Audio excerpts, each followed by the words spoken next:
is kind of difficult to navigate. And we have Tobias going first with the Ralt start, the Wonder Tag, most likely getting that Bridget supporter card, something we've seen all throughout this weekend. It's kind of the standard play in this Gardevoir deck. Seems like every time we cast it, we talk about the optimal turn one, more or less, is Wonder Tag for Bridget, then fill your bench. You have a lot of moving parts in this deck. You really want to have as many Gardevoir GX. You don't have as many Ralts on the board as possible, so you can evolve them into Gardevoir GX. Maybe save one for a Gallade, but Bridget is definitely one of the supporter cards that lets you do that and kind of lets you get set up immediately. Yeah, and there we see the Bridget pulled to the front. Now he's making sure, okay, I got all my basics, right? Yeah, Tobias is going to go ahead and take some time to look through his deck. I would expect this to get Ralts, Remoraid, which it does. Another interesting difference in the list is that Tobias is running Octillery, which is pretty standard.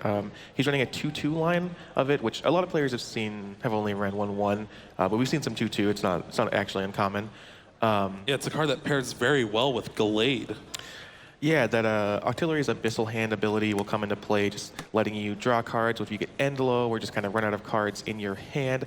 Like we said, that's pretty common. Most of the Gardevoir GX lists have been playing it. However, Minaki's is not. And one important thing Tobias also got was the turn one energy, which sometimes you kind of have to sacrifice if you go for that Bridget.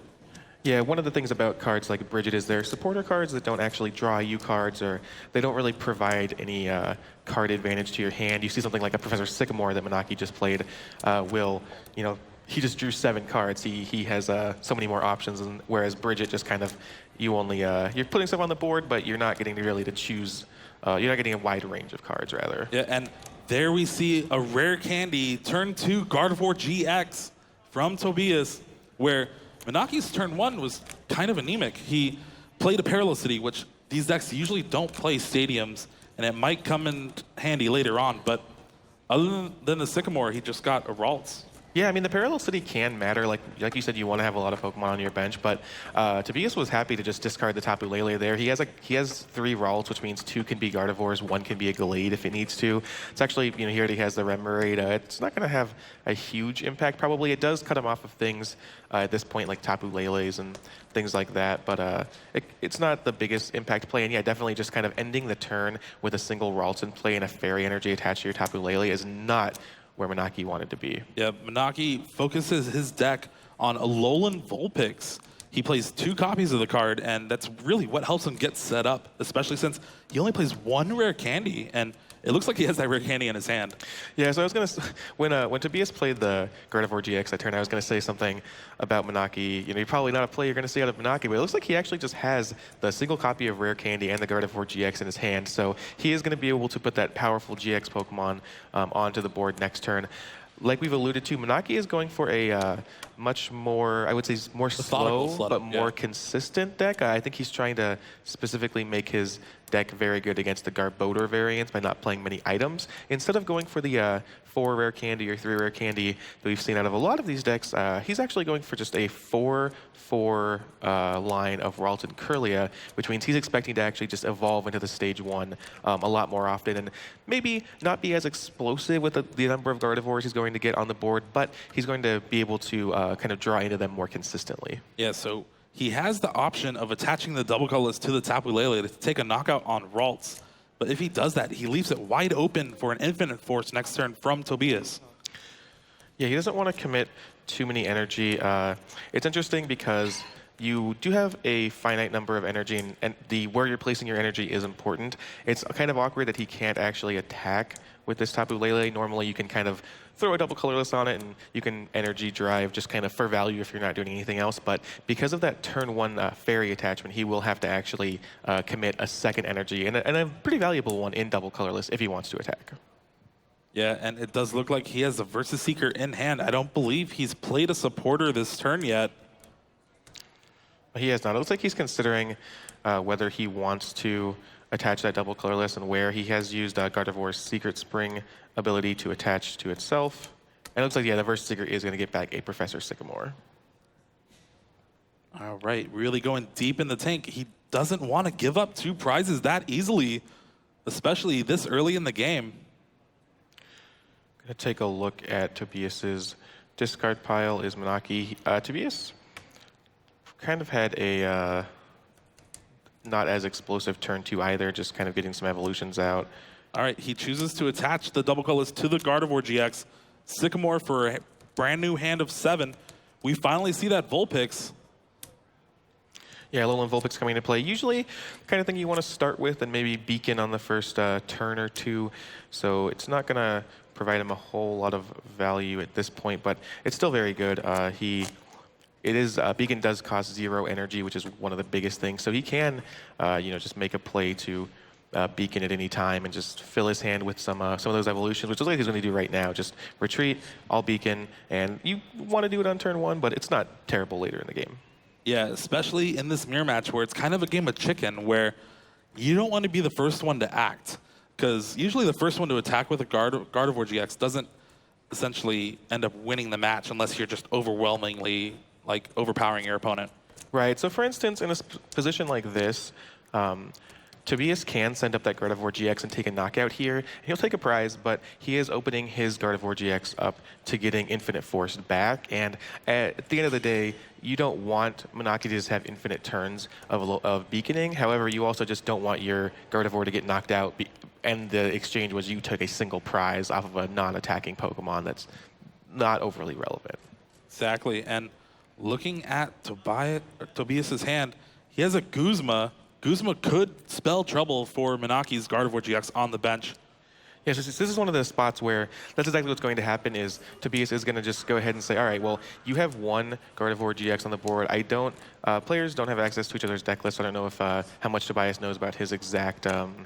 Well, they actually posted the deck list earlier. Okay, so they did. Yeah. So he actually does know, okay, you have to struggle here to get another Gardevoir up. It's going to take you at least another couple more turns. So I'm going to be a little bit more aggressive here. But it looks like Tobias didn't have any other energy, so he could not get the knockout on the Gardevoir GX. Oh yeah, it looks like he actually did not have an energy to attach. He missed, so now it's kind of thrown back to Minaki in a way, just like we were talking about.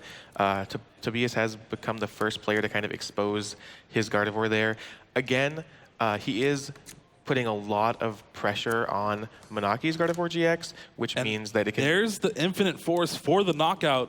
First one to take prizes is Minaki. Which, as I was saying, which means that the Gardevoir GX, it does have a lot of damage on it, so it can be more easily knocked out by something else, and it is going to be a struggle for Minaki to get multiple set up. But with that being said, he already has the Curly in play. He already has a Fairy Energy attached to it. Like, he is just in the lead now. Yeah, and there's a Sycamore discarding a lot of resources from Tobias. Let's see, he has the Gardevoir, and I believe a few energy. He will be able to take the knockout if he chooses to. He even has the Glade, which he can choose as an alternate attacker, so to give up one prize instead of the 2. Yeah, Glade's been pretty interesting to see in this deck, just because there's not really a cost to playing it. You're already playing Ralts, you're already playing Curlias, you're already playing double colorless. Premonition combines well with Abyssal Hand, and there are times where Sensitive Blade is just a huge game. It looks like Rescue Stretcher taking a Ralts from the discard, putting it back into play. And now Tobias is in a position where he can evolve to the Gardevoir, attach, take a knockout with the least vulnerable Gardevoir that's been on the board, basically. Just a single energy, and now he's saying, all right, you have the Curlia, you have an energy on it, but you need to rebuild now in order to actually attack me. And I'm kind of taking a knockout here without having to commit much. And as you can see, he's attaching that double colorless to the Curlia, saying, all right, and then I also have this one built up for later in the game. Yeah, and the Abyssal Hand comes into play. He drew 3 cards, and he seems to be set for next turn, too, with an Ultra Ball in his hand. So there's the knockout, Infinite Force. But another Gardevoir GX comes down for Minaki. Choice Band, and we might see that kind of play where you just have single energy attackers and try to whittle away the damage. Yeah, and it looks like, again, Choice Band is getting attached to the Gardevoir GX. It's going to boost the damage a little bit, and then he's attaching the Fairy Energy to the Ralts, again, just saying, I don't want to commit as much to my Gardevoir GX. You kind of want to have to commit as little as possible to take knockouts. He's not going to be able to take the knockout this turn either, so he's just Secret Springing onto that Ralts and saying, I'm not too concerned about this. I want to make sure that I have stuff set up for later. All right, this end puts both players to 4 cards. One thing we also haven't really talked about is with the lack of artillery in Minaki's deck, and becomes a real like handicap later on in the game. And you also see that this is something that's kind of hurting Minaki a little bit here, is that he has no Curlia in his hand. Oh no! So this Gardevoir is not guaranteed to be knocked out. It could easily survive through this turn, but this is what we're talking about. It's just so much harder for Minaki to rebuild. With that being said, he does have more Curlia than Tobias, so maybe he'll be able to draw them and get it going, but it definitely kind of puts him in a more slow setup. And wow, Ultra Ball discarding a double colorless and a Fairy Energy, getting that Gallade out. Yeah, so Glade's a nice little piece of interaction here. It doesn't take one-hit knockouts or anything, but it is going to smooth out your consistency, and it also is going to just provide a pretty reasonable amount of damage for a single prize attacker. Just saying, all right, I only have to attach a double colorless. I don't have to worry about this. We might see a Guzma. Yeah, Guzma bringing up the Ralts. Gallade will come out and most likely take the knockout. He does need has to switch for the Guzma, yeah. I think just trying to communicate. That's clearly what was going to happen. Yeah. Just trying to communicate what was going on. This is a good play by Tobias. He's just saying, all right, I want to take, I don't knock out your Ralts. I know that you can't, you'll take at least one more turn, probably multiple turns, because you can't, for you to get another Gardevoir set up, because you can't rare candy. So I'm going to offer up my Gallade, my non-EX attacker that I don't really care about, take a single prize knockout here, and then I have a Gardevoir GX set up already. I'm setting up another one. I'm more consistent than you. Hopefully, I will be able to just kind of run you out of Gardevoirs. Yeah, very smart play from Tobias here. And he has a hand full of energy too, so he can maybe threaten this Gardevoir GX that Minaki has if he chooses to try to take the knockout on Gallade. And that's kind of the interesting spot that Minaki will now be in is, all right, well, this Gallade is active. I need to knock it out because I can't just let it keep attacking me. It is a pretty efficient attacker. However, I also don't necessarily want to commit a whole lot to knocking it out. I don't want to leave my Gardevoir GX vulnerable, especially for only one prize. All right, and there is the Sensitive Blade for the knockout. Action is now on Minaki to try and figure out what he can do to take this game. Yeah, Secret Spring attaches to the Tapu Lele GX on the bench, and now we're going to see an N. And again, Tobias, because of the Octillery, and especially because of the interaction between Gallade and Octillery, although it's very possible that Gallade is not on the board after this turn, he's kind of protected from N. That's one of the reasons that players are playing the Octillery with that Abyssal Hand ability is just, all right, end me to 1, end me to 2, I'll end myself to 1 or 2, and then I'll just draw extra cards, so it doesn't actually matter. You're not really putting me off of any cards, whereas Minaki does not have that luxury. No Octillery in his list. Minaki actually drew the double colorless off the end of 4, exactly what he needed to take the knockout on Gallade. It is now tied up 3-3 prizes, but this Gardevoir might be in a world of hurt. Yeah, the problem here is that if Tobias ends up knocking out this Gardevoir... Tobias drawing a double colorless. Yeah, if Tobias ends up knocking out this Gardevoir, which he looks like he will be doing, he is committing a lot to it, and it can get punished by that Tapu Lele GX on the bench. However, again, there's no Ralts on the board for Minaki. He's off of Gardevoir for at least a couple of turns. Yeah, and that Parallel City kind of hurting a little bit because we see him eyeing Tapu Lele GX. Might have a Rescue Stretcher in hand or something like that, but no, it's just a Versus Seeker. All right. Yeah, Versus Seeker to end. So again, he's putting himself on only 3 cards. Doesn't actually matter because he has the Abyssal Hand and putting Minaki down to 3 cards as well. Yeah, and it's always really great to end right before you're about to take those 2 prizes. Yeah, exactly. The optimal time to end is when you can draw as many cards as possible. And let's see what Minaki can put together. It looks like his 3 cards are actually pretty good with just access to 3 supporters. Exactly. We see a Choice Band come down on the Ralts on the bench. Let's see what Abyssal Hand gets. Tobias looks like a bunch of supporters. He does have an Ultra Ball. Yeah, I have to imagine that Ultra Ball is going to find a Curly if he has access to another one. Looks like he is running 3. Just trying to say, I know you can potentially respond with your Tapu Lele GX. So I'm just going to set up another Gardevoir, and hopefully that'll be enough to win the game. Exactly. Gardevoir GX is such a powerful Pokemon coming out from Burning Shadows, and it's really being showcased here in this finals. All right, one prize left for Tobias. Any knockout, including a knockout on that small Alolan Vulpix on the bench, will win him this game and bring him one game closer to being crowned a world champion. What can Minaki put together here? He does have a lot. He does a Sycamore, so the end did not actually end up hurting him. Just going to go ahead and discard some cards, draw 7. Needs to find something here. He needs to find an energy. Well, he got a double colorless. So he has a double colorless in hand.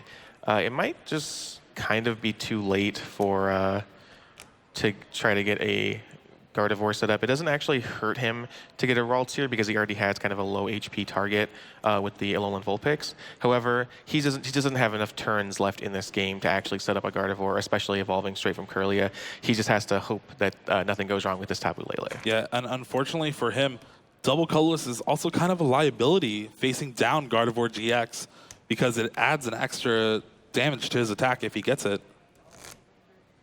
Yeah, any energy and a Gardevoir will do it for Tobias here. Both players at one prize. It's been pretty interesting to see how this game's played out. Just a lot of back and forth. Minaki, again, not having access to that artillery, not having access to as many explosive starts with only one rare candy in his deck, but he has managed to pull it out here and bring it down to the wire. Just 1-1 prizes. Wow, there was the energy. Gardevoir GX comes down, energy, infinite force for knockout. Yep. Tobias takes game 1 of Juniors finals at the World Championships. Yeah, so that went pretty much exactly like we said.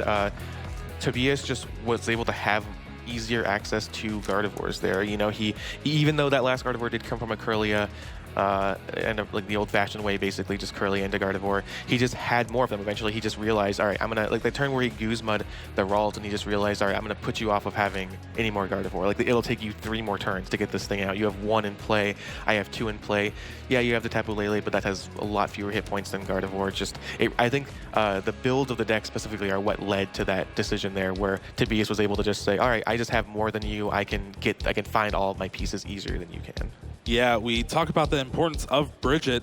Tobias was the one who actually was able to use it turn 1, where Minaki, his deck's even more focused around it because you need those Ralts in play and then be able to use Beacon to get those Kirlia. And that's something we didn't see from him that game. And actually, interestingly enough, looking over at Tobias's list, he doesn't run any of the Alolan Vulpix or Diancie or anything like that. We've seen pretty much every other list we've seen has one of these kind of starting Pokemon that let you search for Pokemon or let you evolve and just kind of smooth out your consistency a bit. But he's actually foregoing that entirely for that 2-2 line of Octillery. Yeah, I mean, when you get turn 2 Rare Candy Gardevoir GX, you really don't need anything else. Yeah, I mean, there is a lot of power in just, all right, it's very rare that I'm going to prize my Octillery, so I can bridge it on turn 1 for the Remoraid, and that'll draw me enough cards once I get to evolve it.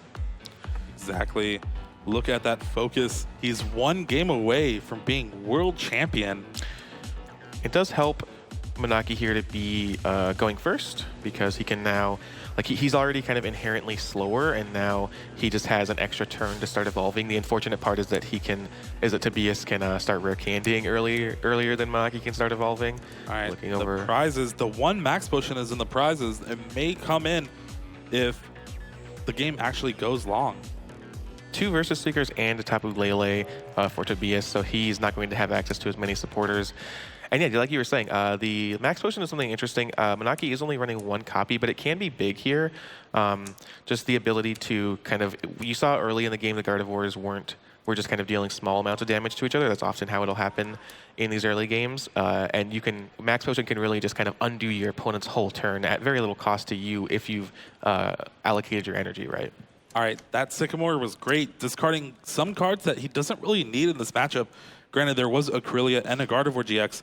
It got him an Ultra Ball and a Ralts, so we could see that Alolan Vulpix come out, which we do. And this is the start he kind of wanted. Yeah, this is basically exactly what he wanted. Besides having to discard important pieces to his deck, he has multiple Ralts in play, which is step 1. He's going to be able to attack with the Alolan Vulpix, or he's not going to be able to attack, but he has the Alolan Vulpix in play now. He even has a Parallel City to kind of put Tobias in a position where he's saying, all right, well, if you want to play a Tapu Lele, you can't get kind of your ideal setup then. You are limited to 3 bench spaces, and besides Tobias's 1 copy of Field Blower, he has no way to interact with those stadiums, so that'll be in play for a very long time. And if Minaki ever plays a second one, it's going to stay in play for the entire game. Yeah, Parallel City putting in work against Bridget, and I think that's what he's asking about. Like, all right, can I still get 2 Pokemon with Bridget? Yeah, it looks like they're talking to the judges about something. I'm not really sure what, but yeah, that much better turn 1 start for Minaki here. He unfortunately is going to have to discard that energy to retreat, so he'll kind of be behind an energy attachment in a way, but it's going to be worth it for him to just smooth out his consistency with that beacon. Hopefully get 2 Curlias in play. Maybe even have a situation where he's, searching. He gets a Rare Candy Gardevoir and then searches for a Curlia and can kind of have 2 much easier, which is really was his downfall last game, was just not being able to consistently have those Gardevoirs out. All right, so there's Tapu Lele GX, Wonder Tag, searching his deck for any supporter he chooses to. It does look like he's going for that Bridget, but he can only get 2, so he'll probably just get 2 Ralts. Yeah, I don't think you can really afford to get anything but 2 Ralts. You want to have an Octillery in play, but you can always, the Remoraid isn't going to get knocked out anytime soon. You can always commit the energy to retreat it if you have to. You just want to end up with kind of the same board position either way, which is 2 multiple Ralts and a Remoraid. All right, and he does have the energy for turn. And wow, the one other way to discard the stadium in play, Iron Pool from Remoraid. Oh yeah, the very seldom used attack just actually gets there. Yeah, or Ion Pool, yeah, there we go. Wow, that's great for him. Right. Yeah, that's one way to cut him off. Yeah, now we can actually save his Field Blower for maybe Choice Bands or even the second Parallel City. And here we go with the Professor Sycamore, or stadium-less Minaki coming down here. Let's see what he can put together. He does have a Curlia. All right, that's exactly what he needs. Curlia and an Ultra Ball. Ultra Ball could get him a second Curlia, and then he could beacon for 2 Gardevoir if he chooses to. It seems like a reasonable play. He's going to go ahead and look through his deck and just make sure he knows what's going on. But he has 2 Curly in hand. He can evolve both of them. Like you said, Beacon, have 2 Gardevoir GXs. The one downside of Beacon as opposed to something like Diancie is that it can be disrupted with N. So, we could see a turn where Minaki just Beacon, searches his deck, says, all right, I'm going to get 2 Gardevoir GXs. I'm going to have them in my hand. And then Tobias just plays an N and kind of resets all of that hard work. All right, there's the retreat into the Alolan Vulpix. Unfortunately, he doesn't have any energy in hand.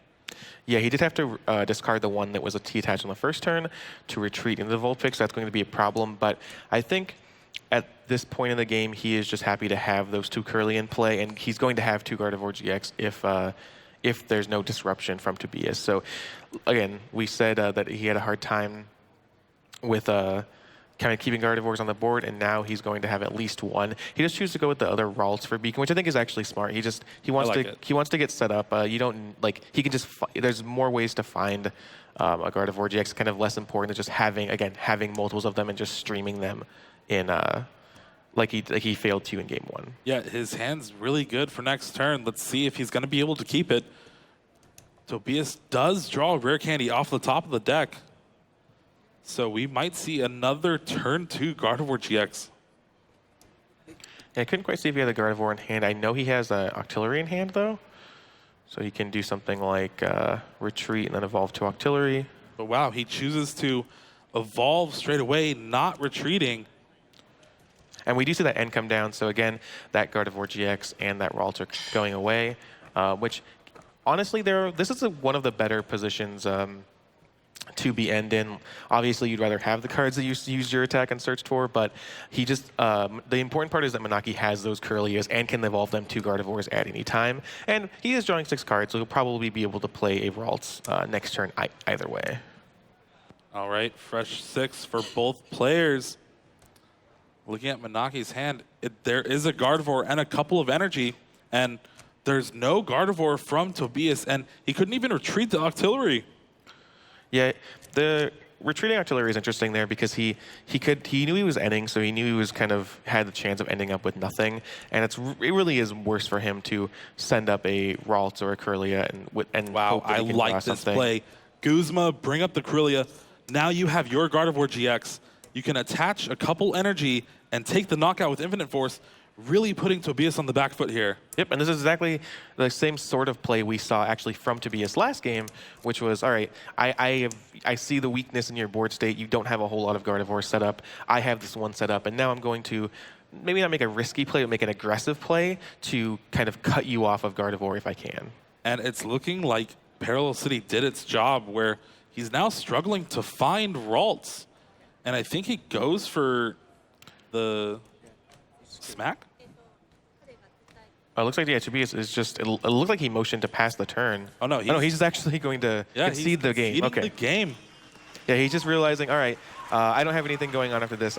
You're going to attack me, knock out my Ralts. That was a very, very quick game 2 there. Unfortunate draws from Tobias. Just couldn't really put anything together. He had to, we saw that he made the decision to not retreat the Remoraid, just saying, all right, I don't know that I'm going to guarantee that I draw my Gardevoir and can do things. I don't necessarily want to expose my Gardevoir, so that's fine. I'm just going to leave this here. And then, it got Guzma anyway.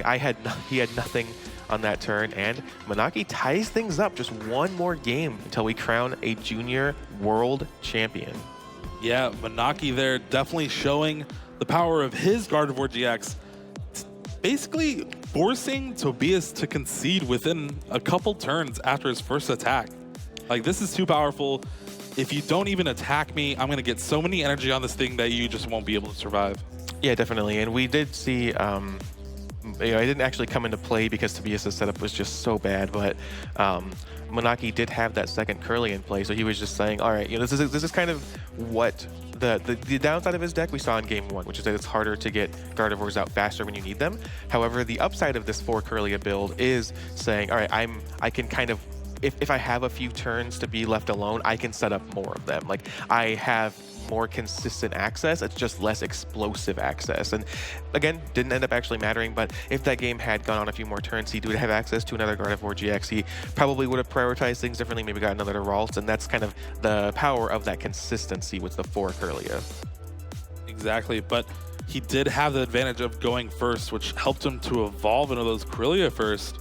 So now, yeah, an advantage he is not going to have going back to Tobias. I do think Tobias is inherently an advantage just based on how the decks work. It's not exactly like Gardevoir is a super explosive deck where getting the first one matters a whole lot, because again, you don't commonly want to expose your first one too often. You don't want to, load it up. It's not like it's going to do a bunch of damage for no repercussion, but you do want to have them more consistently, and the ability to kind of surprise with a Rare Candy Gardevoir is where you want to be. Looks like we're taking a look at half of the prizes from Tobias there, filling out the rest. 2 Fairy of his 8s and a 1/1 Curly line Nothing prize. too bad. Nothing too bad, yeah. And looking at his hand, I think there is the Bridget. He started the Tapu Lele, but when he don't even need to Wonder Tag for the Bridget, it's pretty great. Yeah, 2 versus Secret Prize, and here we go. Tapu Lele starts from both players.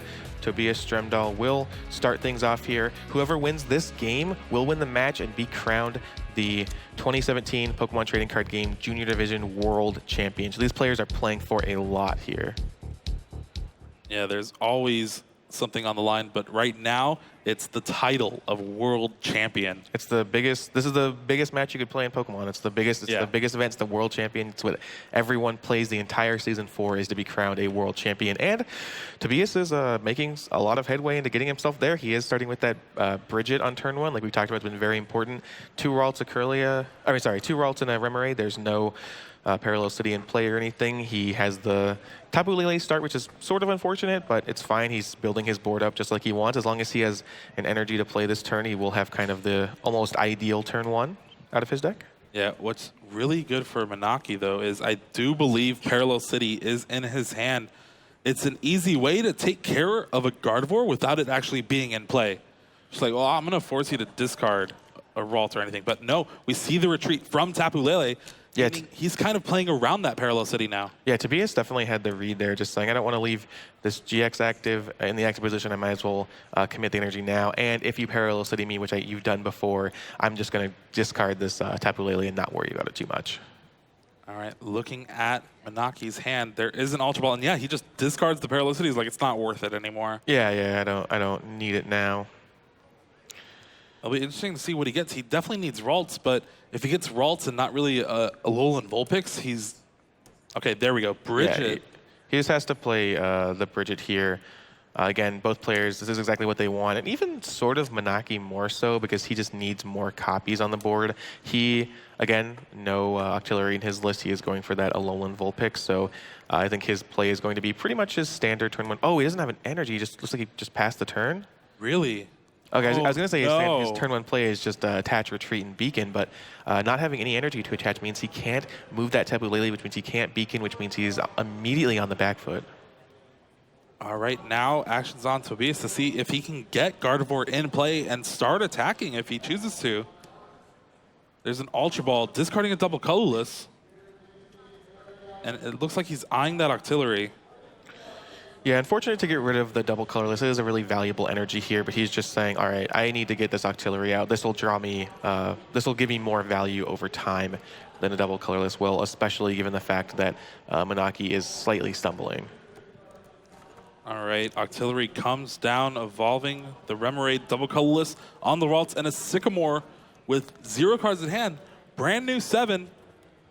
Let's see what I he can see a rare put candy, together. I believe. And a Gardevoir, and a Corellia. But I don't think there's Fairy energy. Maybe he can whittle his hand down to maybe Abyssal Hand and no Fairy energy. Yeah, no Fairy energy, so it looks like he's not going to be as explosive here. Abyssal Hand draws 2 cards. Still not hitting any Fairy, but that's not super important. That turn's not too shabby. Yeah, he would like to have the Fairy, obviously, but just the ability to... Then on Minaki's side, he has his 1 rare candy and a Corellia. Who needs Beacon when you just have it in your hand? So he's actually kind of matching Tobias here. He doesn't have the exact same setup because he doesn't have that 3rd Ralts for an out, and he doesn't have the energy, obviously, but... They both have a Gardevoir GX and a Corellia in play, so Tobias still ahead. He still has more energy. He has the choice band, but not after a pretty irrelevant turn 1 from Minaki there. It seems like he was able to recover pretty well. All right. It doesn't look like he got any basic Fairy energy, but he does have the double colorless to retreat to the Vulpix, and we will see a Beacon. Yeah, drawing the double colorless on the Wonder Energy there is kind of interesting because he can't Secret Spring the Wonder Energy, and he also can't attach it to anything other than a Fairy type. So he has to commit the double colorless there. Overall, not a huge deal. He just would have liked to have had that be a Fairy so he could Secret Spring it and just kind of start getting built up. Because again, he is again passing with no energy on the board. Yeah, Beacon chose Ralts and a Gardevoir GX. Trying to hope it stays in his hand. He's kind of trying to dodge an N from Tobias here. Yeah, that makes sense. The Ralts and the Gardevoir GX was his his beacon targets when he had this play, almost exact same play last turn, just valuing having another Gardevoir GX in play and then playing the Ralts to hopefully kind of keep building up his board. The one thing Tobias must be ecstatic about is this Ralts surviving a turn, not getting knocked out. It could possibly turn into another Gardevoir if he chooses to. Yeah, he is. He has 2 Gardevoir GX on the board, and the interesting thing is that it's not as if, again, we've talked a lot about the being the first player to act here, so it's not as if missing these energy is from Minaki is super important because he's. And wow, hold on, the Guzma coming down, and yeah, he still needs to switch, which that's what he wants. And now an Infinite Force could take out a Corellia and leave Minaki with just a lone Gardevoir GX like how we saw in Game 1. Yeah, this is kind of exactly how all of these games have gone, is just players trying to cut each other off of Gardevoirs. Fortunately for Minaki here, he does have a Gardevoir already, so he can respond, and he has the Ralts, of course, so he can start getting built up for later. Yeah, but unfortunately, with no basic energy in his hand, he doesn't have access to Secret Spring as of yet. He had to attach the Wonder Energy too, just in case, because all your attacks take a Fairy energy, not any colorless. Yeah, at the very least here, he could he could maybe Twilight GX, shuffle some of his important cards from his discard pile back into his deck. He definitely is going to need to put something together here. The Tobias having 2 Gardevoir GX, allowing him to Secret Spring twice in a turn and have a normal attachment is going to be very, very big. Yeah, and with the possibility of 3 next turn with that Corellia in play, it's definitely a scary sight, especially for the penultimate match. It looks like the Paralycity does come down at just 120 damage, just choosing to put some pressure on that Gardevoir, saying, all right, I'm not going to take a knockout, but I've only committed 1 energy to this Gardevoir. The unfortunate part, again, is that he is not going to be able to get a Gardevoir GX in play next turn because he only has 1 rare candy and he's used it. Yeah, so he's exactly. If this Gardevoir does get knocked out, he is immediately on the back foot again. So we see Secret Spring come down on the bench Gardevoir GX. A Versus Seeker Acerola. All right. Oh, man. This means he could use another Secret Spring if he gets any more Fairy Energy. Yeah, I have to imagine he would have, just if he had more in his hand, he would have used it. But he does have 2 more here, 2 more activations of Secret Spring. But as it looks like, yeah, he's choosing to attach to the bench because if he played everything in his hand, he'd be 20 damage short from knocking out the Gardevoir GX. Yeah, so it looks like Tobias is going to choose to do kind of the same thing that Minaki chose to last turn, which is just, all right, I'm going to Infinite Force you. It's not going to be for a knockout. I can't commit enough in order to get the knockout, but I'm going to put some pressure on you. All right, there's an Ultra Ball. Most likely getting a Corellia. He really has no other choice. Yeah, he just needs to keep this steady stream of Gardevoirs happening. Like we said, if that Gardevoir had gotten knocked out, he would have been in a very bad position. But now he's just 1 turn away from playing another Gardevoir GX, so it's not as big of a concern as you see him attach that double colorless too. And there's the Sycamore coming down. What can he really find to try and mount a comeback? He just needs to make sure that he has Gardevoirs in play, which he does have 1 in his hand, it looks like now. So he's fine, I think, just doing some damage here with this Gardevoir and saying, yeah, it's going to get knocked out. It has some damage on it already, but I have this other one waiting on the bench. All right, and there's another rare candy draw from Tobias. It does not look like he has access to a Gardevoir GX or Gallade, but he definitely has options with a Versus Seeker in hand. He will need 2 more attachments in order to knock out this opposing Gardevoir GX. And here we see another Guzma. Same exact play, essentially, from game 1. You know, this is actually really smart here. I like that Tobias is choosing to just, again, all right, I don't, you know, your Gardevoir GX that was active is already damaged. You've already committed a double colorless to this Corellia. I'm just going to take a knockout on that. And kind of, again, put you in a position where you don't have any. One card from Abyssal hand was Gardevoir GX, allowing him to rare candy a 3rd one into play. It's a pretty good draw. There's a knockout. Tobias down to 4 prizes. Minaki left with just a Gardevoir GX that already has damage on it as his lone attacker here. Right now, Minaki's chance to become world champion is on the line. On the back foot, staring down 3 Gardevoir GX from Tobias. Yeah, 3 Gardevoir GX, energy on all of them. Of course, 3 Secret Spring activations available. A card like N doesn't really help because of Octillery, and he's really trying to dig through his deck to find something he can do. Looks like Corellia Ralts is going to get shoveled back in off of the Super Rod. Minaki just recognizing I need to draw these cards. I need to, again, keep a steady stream of Gardevoir GX in play. And this is where that prized Max Potion could have really come in handy for Minaki here. Yeah, it's exactly positions like these where the Max Potion would come in handy. Is just you've done a little bit of damage here and there, and you're kind of planning on something. You took that Corellia knockout because you're kind of planning that this Gardevoir GX already has damage on it, and there's different, there's 1 energy on each of them. But if he had the Max Potion, he would just be able to kind of undo that and say, all right, well, now I just have this Gardevoir you've left me with that has no damage. All right, and there's an Infinite Force for 150 damage. This Gardevoir GX will go down this turn, putting Tobias to 2 prizes. Now all he really has to do is set up his other Gardevoirs to make sure they can take a knockout. in the incoming turn. Yeah, he does need an energy if he just of any type to get the knockout here. I know he has a supporter in his hand, looks like he has Professor Sycamore, just considering what exactly he wants to do. He also has the double colorless, but I'm not sure he wants to commit it to the active. But you might have to just in case. I think it's actually fine too, because if it gets him the knockout and he's going down to 2 prizes. So the active Gardevoir on Tobias' side is can be knocked out pretty easily, but that's fine. He has 2 more. He can accelerate energy with Secret Spring. It's fine to just kind of not take any risks, basically. And one thing he wants to make sure he has is a Guzma next turn to try and finish the game off. Yeah, similar to the game that we saw in the sequence we saw in game 1 is that Minaki was forced to start attacking with the Tapu Lele, which just has to attach energy to itself. It has to build up a good amount of energy to energy drive for a reasonable amount of damage, and has much fewer hit points than Gardevoir, so it's just kind of an easy target for opposing Gardevoirs. There we see an Ultra Ball getting an Octillery from the deck, really just using it as fodder for discard for Sycamore. You don't want to draw it off of Sycamore. Yeah, he just doesn't want to draw it off of Sycamore, and he doesn't want to draw it off of a potential N into Abyssal Hand.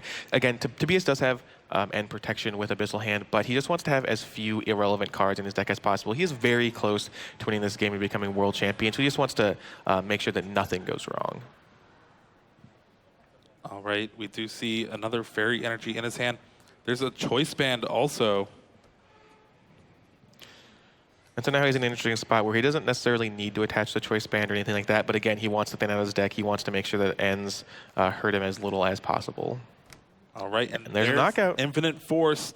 Tobias goes down to 2 prizes left. He's 1 GX Pokemon knockout away from being world champion. Yeah, and with no access to Gardevoir this turn from Minaki, I don't know that he can really stop this from happening. He's committing a double colorless onto the Tapu Lele. Yeah, he has to, because if he doesn't, just 1 energy on this Gardevoir GX takes a knockout on Tapu Lele GX. But it's kind of a double-edged sword, because now if he gets double colorless or if he gets an energy and a Choice Band, it's game over. Here we go. So Minaki drawing 7 cards out the Sycamore that he found with the other Tapu Lele here, trying to stay in this game. He is going to take a knockout, his first knockout of the game, taking 2 prizes. But a double colorless does it for him, and energy, and a Choice Band does it for him. 2 fairy energy out the Secret Spring does it for him. That's the knockout. Tobias. And Tobias Stromdal is your 2017 Junior Division Trading Card Game World Champion. Congratulations to Tobias. Wow. Man, just over.